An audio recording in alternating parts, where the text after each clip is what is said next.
Hi, I'm LaurieAnn. I am from Milton, Ontario, Canada. I am that gal, and I am with. I am Roy Miller from Dallas, Texas, and this is our How We See It podcast. And we're really excited tonight to have Stephen Samblis on.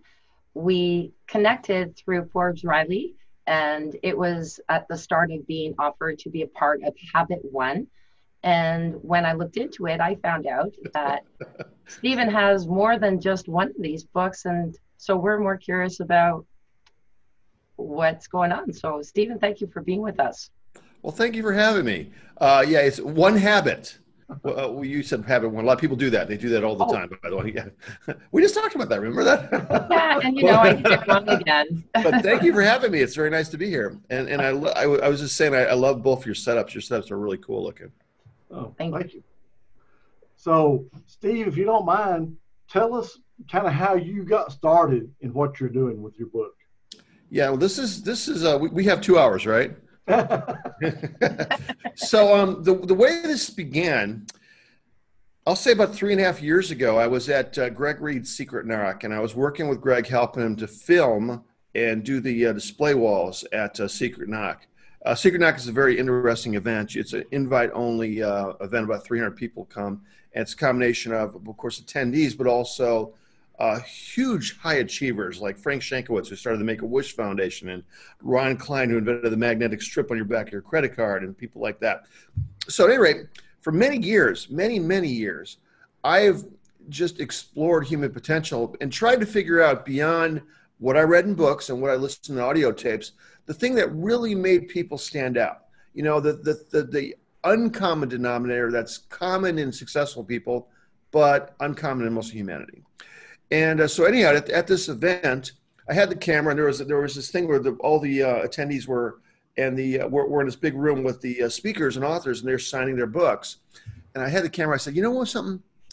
I got this idea, because it seems that these people are all motivated. These highly successful people are super motivated, right?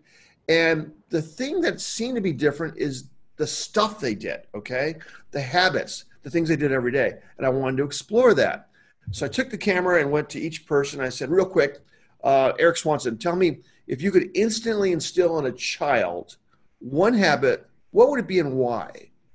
And what was interesting is I went down the line and talked to Frank Shankowitz and Ron Klein, the guy that started the UPS stores, the guy that started Chuck E. Cheese, and the guy that started Constant Contact, all these other people. I noticed two things. Number one, everybody realized or knew immediately what their habit was. The habit that served them the greatest. They realized that, number one. But number two, they were super passionate about this. They were like, you have to do this, you know? And so I finished those. I came back to my place, and then the thing was over. I'm editing, and I'm like, wow, there's really something here. Now, it took me about 2.5 years later before I figured out just what to do with this knowledge that I had.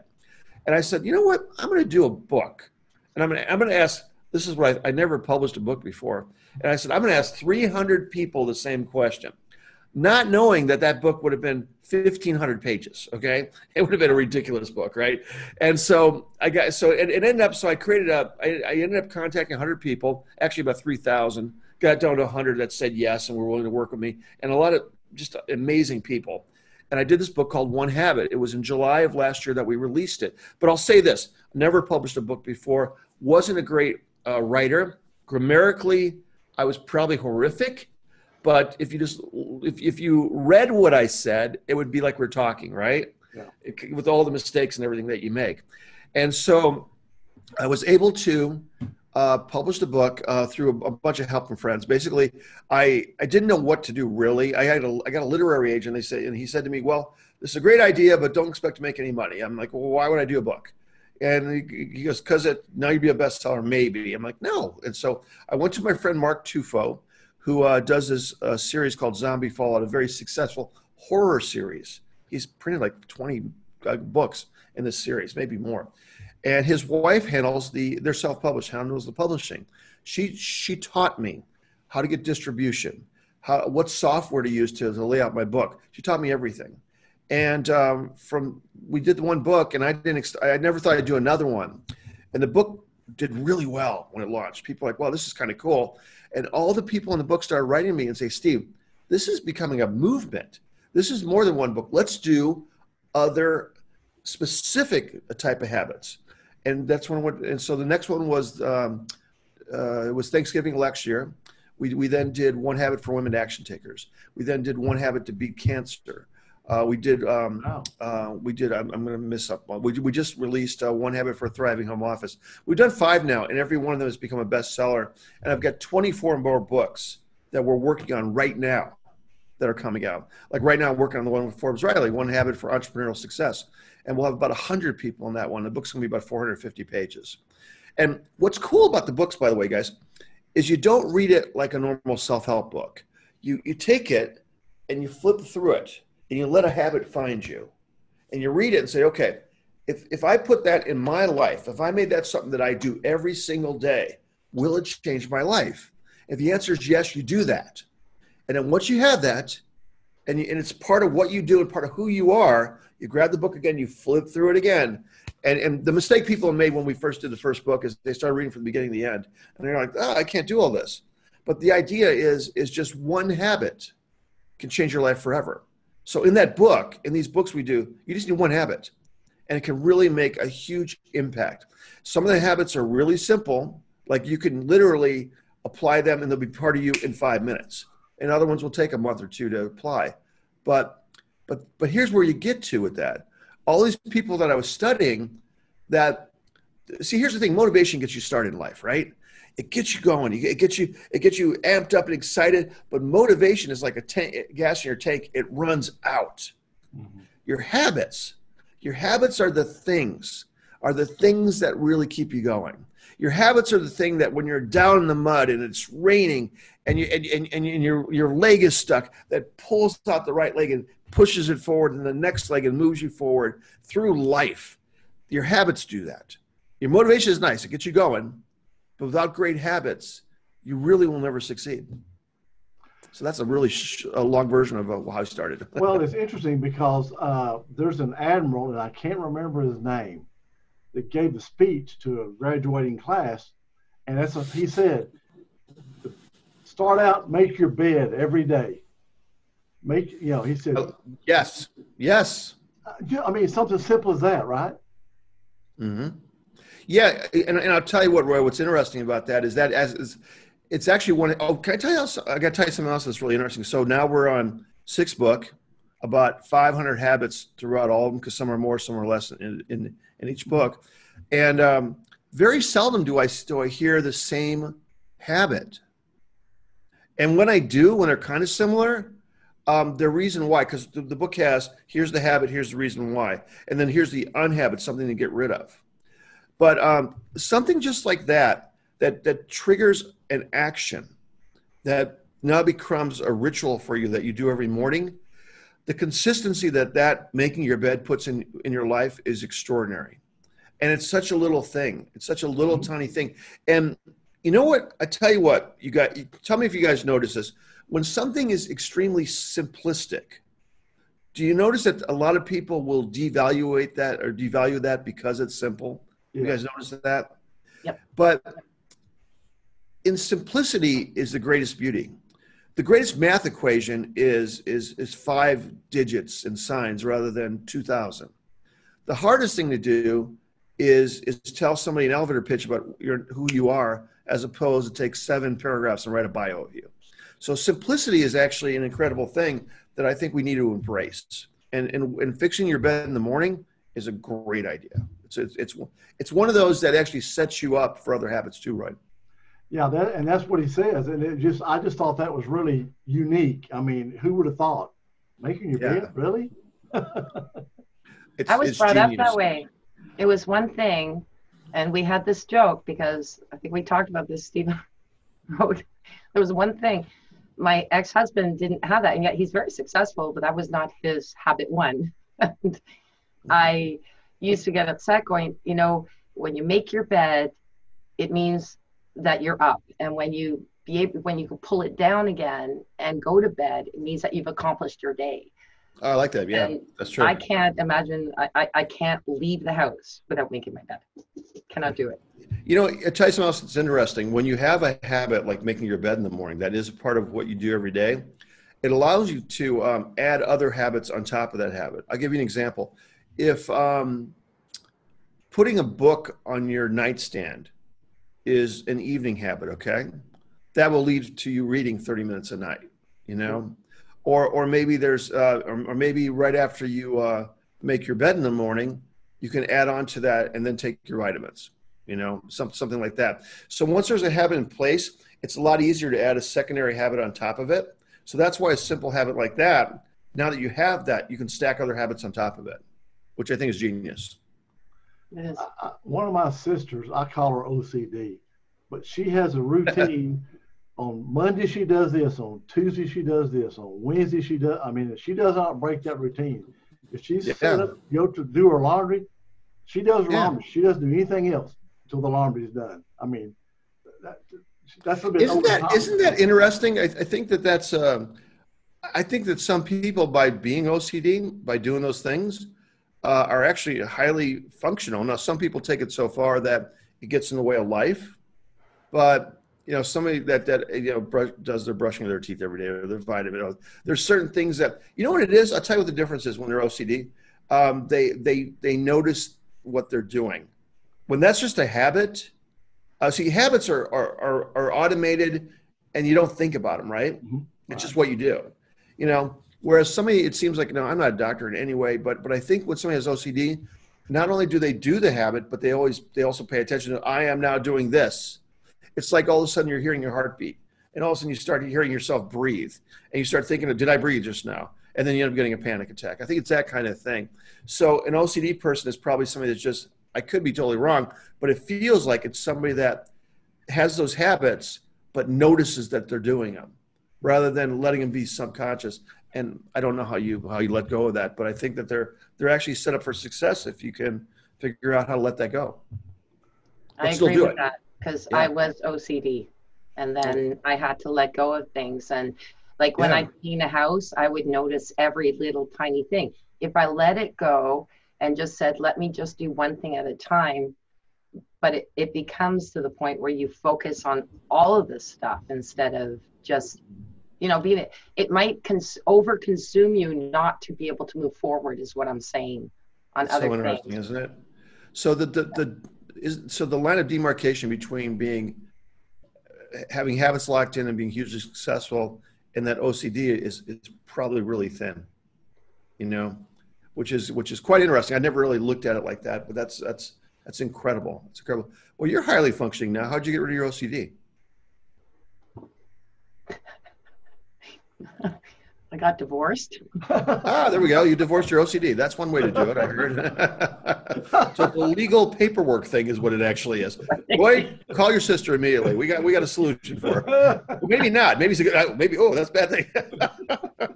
Boy. No, the true factor is that I stopped expecting to do better. I think a lot of the people who are OCD is that they're doing things to prove that they're better, that like there's a perfectionism is what I'm trying to say. When you let go of that perfectionism and say, you know, I am who I am. Today I'm not going to wash the floor, and it's okay, and you can let go of that. I think that moves you forward.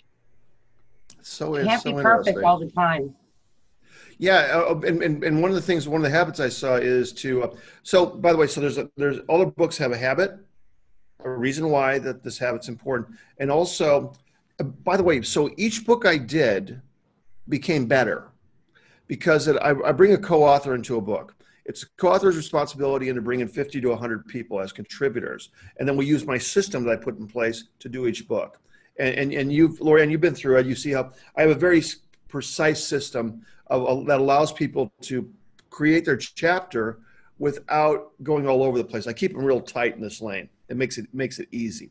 So my second book, which is One Habit for Women Action Takers, is a really interesting story. I hope we have time. I'd like to share it with you. Go ahead.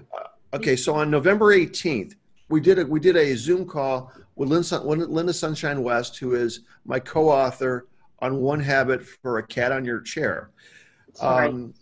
That's hilarious. If the cat was green, that would be really hilarious. But that is so cool. Okay. I love it. It's part of, by the way, read my book. That's okay. That happens. Life happens when you work from home. So it's cool. So, but at any rate, so we're doing this conference call. There's like 120 women on this call. And these women are all inspiring. They run companies. They run charitable organizations. They're the spiritual leaders of churches. I mean, they are outstanding women. And so we're doing the conference call, and we were planning on, this was November 18th. We're planning on releasing the book the end of December. And in the middle of the conversation, guys, I have a question. You are action takers. You make things happen. You run organizations. You make life happen. You make things happen. Let's do something. Let's put our money where our mouth is. Let's do this. It's the 18th right now. I want to release this book on Thanksgiving Day. What do you guys think? And 50 of them immediately said, yes, let's do it. Now, nothing was in writing. There was no cover design. There was nothing ready to go. And so we created a process, which is the form that you guys saw. And we literally, I didn't know how I was going to do it, because in the first book, the way I got contributors, I sent an email out and they sent me something back, and there was no continuity. There was no process to it. So all these things were coming in with different words and the whys and the habits and like that, and it was a mess. And so Linda's the one that showed me how to do the forms, and so that was the next step we did. And then she said, "Let's do this. Let's do an unhabit, something to get rid of." And so not only in that book did we publish on Thanksgiving Day, but it was a bestseller within 3 hours of being published on Amazon. Just immediately, people loved it. Wow. And so in that book, I added using the forms, the process, and I added doing the unhabit as well. And then in each book, as I move forward, I'm working on One Habit to End Bullying with Crystal Richards. And this book is a super important book. In this book, we added, for each contributor, wrote a little message to bullies. When we did One Habit to Beat Cancer, Court Davis said, let's add in there not only the habit and the reason why, but how you apply that to your life. So in each book, as we move forward, the books got better. Now remember, I started out just one book that I thought that was going to be it. But as I do each book, they get better and better. And not only the book itself, but how we market it, how we tell the world about it. We're now doing, like when this book that you're in, LaurieAnn, One Habit for Entrepreneurial Success, releases on September 25th, we're doing an 8-hour Facebook Live where a bunch of the contributors will come on and talk about who they are. And I want to say one more thing too, which I think is interesting. In life, in business, you got to know who you're serving, okay?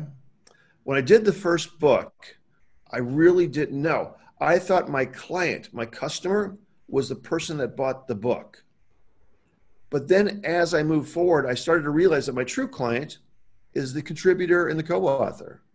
If I do everything possible to put you on the biggest soapbox I can put you on and shine you up and make you pretty and give you the best voice possible to tell your story where people will love you and want more from you, I've now done my job.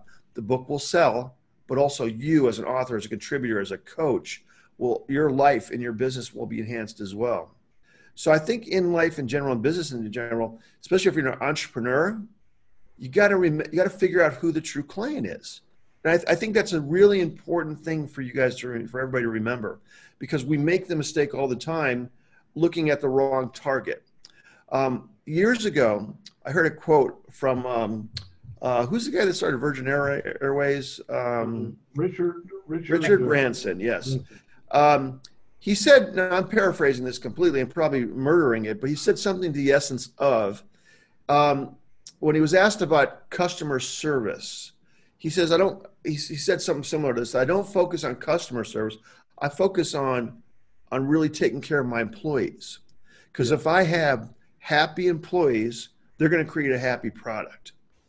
And so if I can create authors that are happy and are getting a lot of attention to each one of them, then my books will just sell on their own. And so that's really important, is to sit back and go, okay, I got this product or I got this thing I'm doing. Who's my true customer? Make sure you're focusing on the right target. So yeah, for sure. So who is your uh, who are the people you're trying to get involved in your books? Right. They're what I call happy achievers. First of all, the people that I want as contributors and co-authors are what I call happy achievers. And where that came from basically is Mike Tinkle, one of my friends who's also a consultant in my company. He's the one that came up with the term happy achiever. And here's what that is. Steve Jobs at one time was one of my heroes. Man, I watched every Steve Jobs movie I could find, every interview. He was one of my heroes. But then I realized one day an epiphany hit me, and I realized this guy is not happy. He's not a happy person. Now, I didn't know him, but based on what I saw, he wasn't a happy person. But I made him my hero. And so I looked back in life and I started, you know what? I really want to be and emulate somebody that is successful in business, but also successful in their family and in their community, in their friendships, in their God, and their health, and all those different parts of life where they excel and are at the top of all those across the board. And Mike came up with the idea that those people are not high achievers, they're happy achievers. So for my book, I'm looking for people that are truly happy achievers, people that are not one-dimensional, people that are, they were, at one time they kind of described it as Renaissance men. Somebody that was a great athlete, but a great artist and a great poet and a great humanitarian, that type of thing. Happy achievers. So that's my target. And by the way, there's a lot of people that wanted to be in these books that I didn't bring in because that, in my opinion, I didn't feel they emulated this ideal. They were super, super, super successful people. That people, if I told you who they were, you go, "You're kidding me, dude." Like, no, because I want the people that learn from what we get out of our books, even the small pieces, from people that are well balanced and achieve highly across all of life's existence. You want quality, not quantity. Absolutely. Absolutely. It's interesting. Yeah. I want, but on all those levels, I want these people to be not so myopically focused on one area of their life. Listen, when I was, and one of the reasons I think that this was such a hot button for me, when I was a young man, I first got married. I got a job at Dean Witter, which I didn't deserve to have because I'd never been to college, but somehow they hired me. And I did a great job because I went to work at 5 a.m. and went to home at midnight every day and worked Saturdays. And I had a wife and 2 kids. And I really was a terrible husband because I did nothing but focus on this job. And I was money, the job. Yeah. And I lost my family because of that. And so that was, and it was a huge, and it took me a couple times to get knocked down and realizing, like, what am I doing?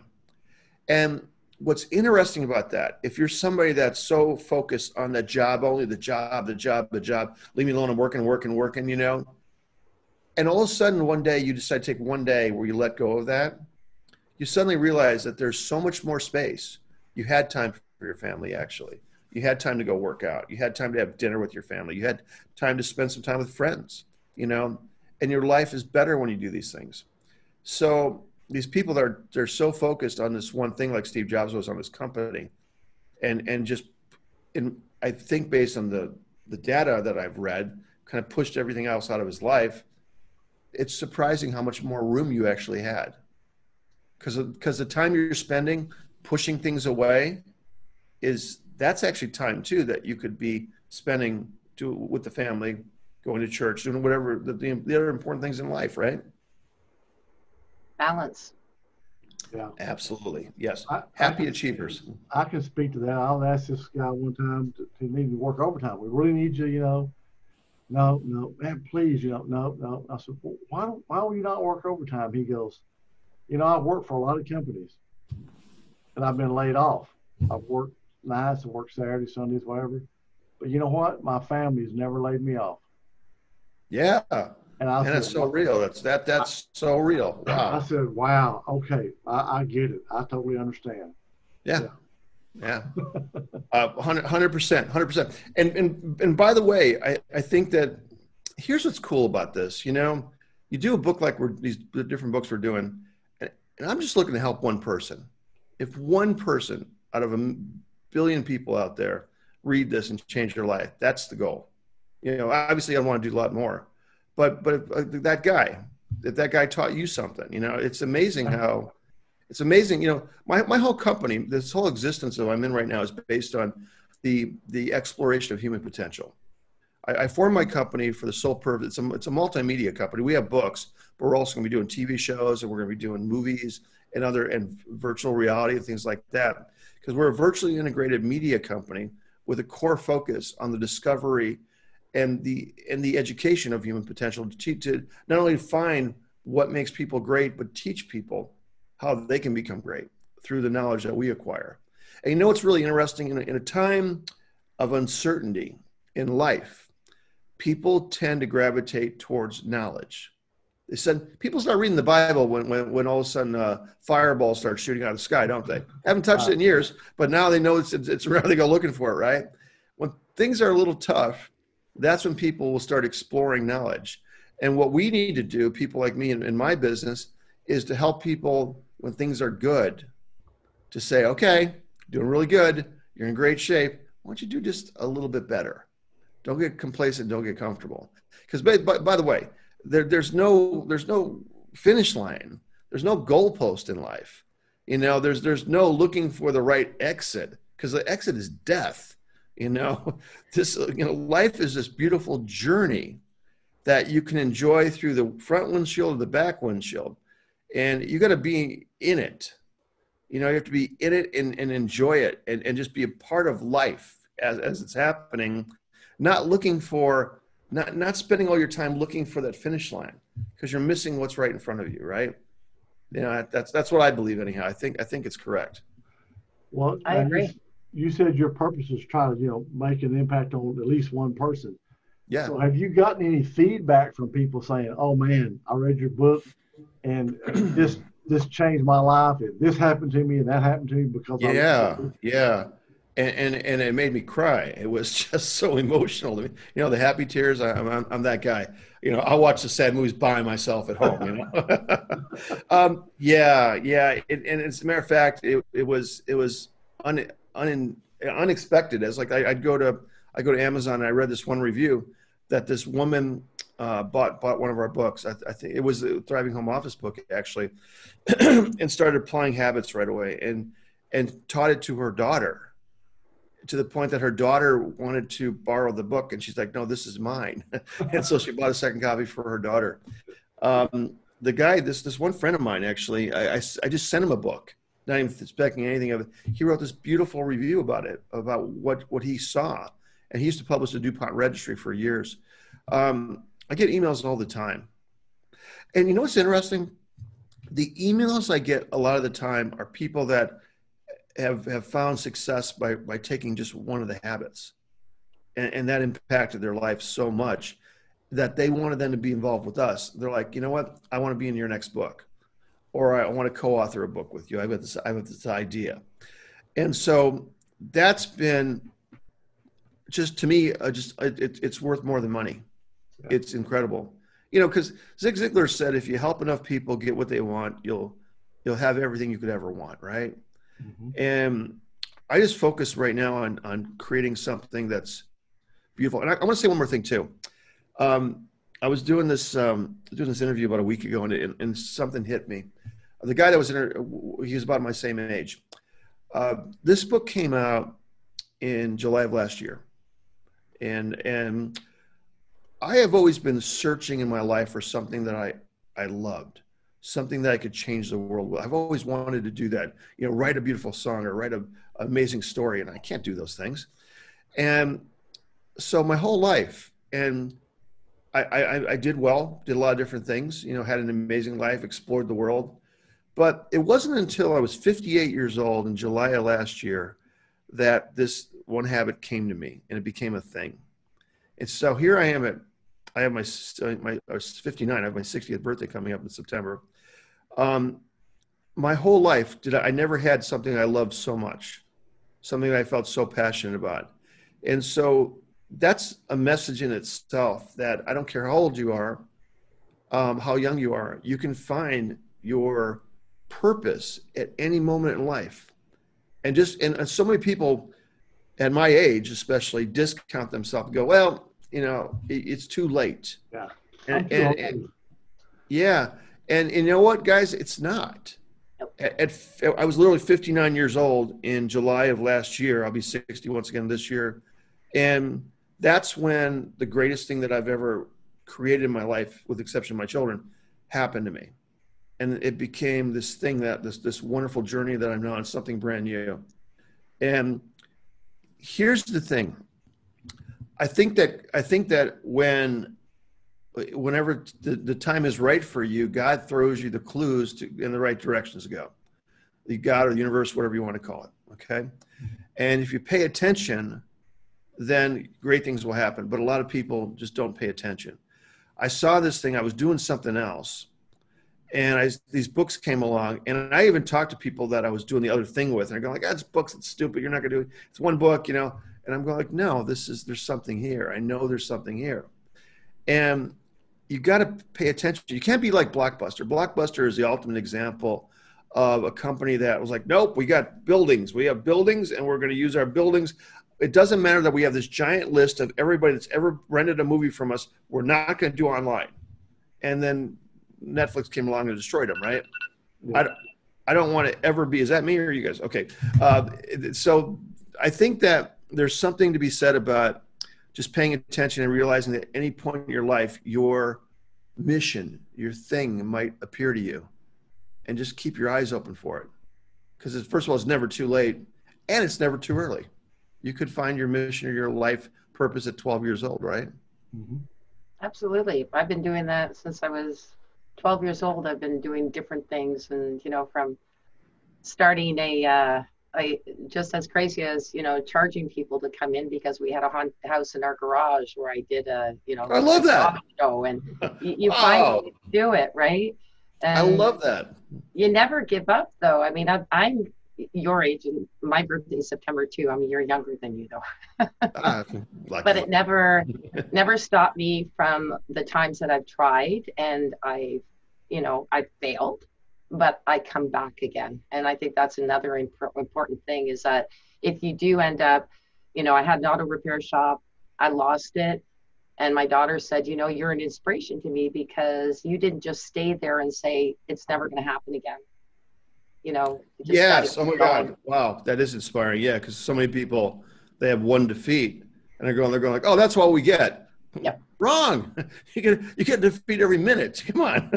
and it's that if your habits in your life that keep you moving forward, get you through those. Absolutely. Steve, how can people reach out to you? You have a website? Yes. It's the number onehabit.com.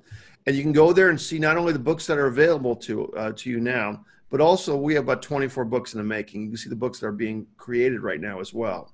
There's people out there that are going to want to just read the book, want to gift the book. If you go to the website, you can buy the ebooks. You can buy the hardcover, or you can go to Amazon. We are in 39,000 locations around the world right now, our distribution. We are between bricks and mortars and online. We're in the Library of Congress. We're in every library system around the world. We're in thousands of independent bookstores in the United States and Canada. So, but at the core, if you just go to onehabit.com, number onehabit.com, you'll find everything about what we're doing. And can people get an opportunity to contribute if they go there? Yeah, absolutely right. I'm looking. Part of the thing is we're looking for brilliant minds that have either been heard or never been heard before. I have discovered so many brilliant people that have never wrote anything, never been in a book before, that have joined us, and now are in 3 of our books and are co-authoring books with us and now doing their own books. See, when you become a contributor, it allows you to put your toe in the water and experience the contribution, the marketing, the distribution, experience all that. And so once you have that now in your system, you can go a little bit farther, because it's all about baby steps, right? And so, yeah, I'm looking for brilliant voices, brilliant minds. For some people, they weren't great writers, but they become great writers as they go through the process. We teach them through our process how to organize their thoughts in a cohesive manner that creates something beautiful. So, yeah, we're always looking for great people, 100%. And by the way, if you go to onehabit.com, there's a button that says become a contributor, and you can read all about it there. Okay, great. Well, Steve, it's been a pleasure having you on the show. I mean, it was awesome. Learned a lot. LaurieAnn, do you have anything to add? Thank you. I don't. This is wonderful. I'm honored to be a part of one of your books, and that's going to be fun. We're all looking forward to getting that, and it's really it's a great idea, absolutely wonderful idea to help so people much. get out there and so speak. And I really thank you for your time. I know you're super busy, so this is an honor to have you here. Thank you. I love great conversations, and you guys are really good at that. So I really enjoyed it, and I appreciate you guys so much taking the time and just getting a chance to get to know each other. I really enjoyed it. Thank you. Thank you. So, all right, I guess that's it for that. We appreciate it. Thank you. Thanks. Bye. Good night. Bye.